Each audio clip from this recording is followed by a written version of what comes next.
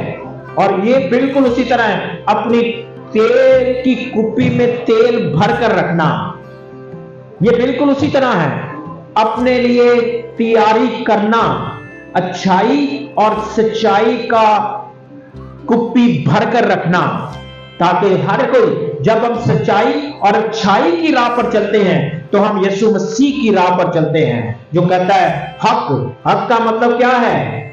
سچائی کی راہ، حق اور زندگی میں ہوں، اور خدا ہم سب کو اس زندگی کے لیے بلاتا ہے، ہم سب کو وہ زندگی دینا چاہتا ہے۔ اس لیے بار بار پاک تلاوتوں کے ذریعہ سے، نوشتوں کے ذریعہ سے، انبیاء کرام کے ذریعہ سے، پاک کلام کے ذریعہ سے، دعاؤں کے ذریعہ سے ہمیں باور کرانا چاہتا ہے کہ ہم اپنی زندگیوں پر غور کرتے ہوئے اپنے آپ کو آنے والی زندگی کے لیے تیار کر سکیں، کہ جب ہم اس دنیا سے رخصت ہوں تو ایسا نہ ہو کہ دروازہ بند ہو جائے اور وہ کہے کہ میں تمہیں نہیں جانتا ہوں، میرا تم سے کوئی رشتہ اور تعلق نہیں ہے، اور وہ کہے کہ میں تم سے سچ کہتا ہوں کہ میں تم کو نہیں جانتا۔ اس لیے جاگتے رہو، کیونکہ نہ تم اس دن کو جانتے ہو اور نہ اس گھڑی کو کہ کب اس دنیا سے رخصت ہوں گے، کب دلہا آئے گا۔ خداوند یسوع مسیح کو کلیسیا کا دلہا کہا جاتا ہے، اور ہم سب اس کی کیا ہے؟ دلہن، اور وہ آئے گا اور ہمیں اپنے ساتھ لے جائے گا، کیونکہ وہ خود کہتا ہے کہ میں جاتا ہوں تاکہ تمہارے لیے جگہ تیار کروں، اور پھر آؤں گا اور تمہیں اپنے ساتھ لے جاؤں گا۔ یاد رکھے کہ جب دلہا آئے تو ہماری اس روشنی، اس نور کو وہ چمکتا ہوا پائے جس کے لیے اس نے ہمیں منور کیا ہے، کہ جب وہ کہتا ہے کہ تم دنیا کے نور ہو۔ قدوس باپ ہم سب کو یہ فضل عطا کرے کہ ہم اس نور کو ہمیشہ جلتا ہوا رکھیں، تاکہ جب یسوع آئے ہم اس کے ساتھ اس کے ایوانوں میں داخل ہو سکیں۔ مسیح ہمارے خداوند کے وسیلہ سے آمین۔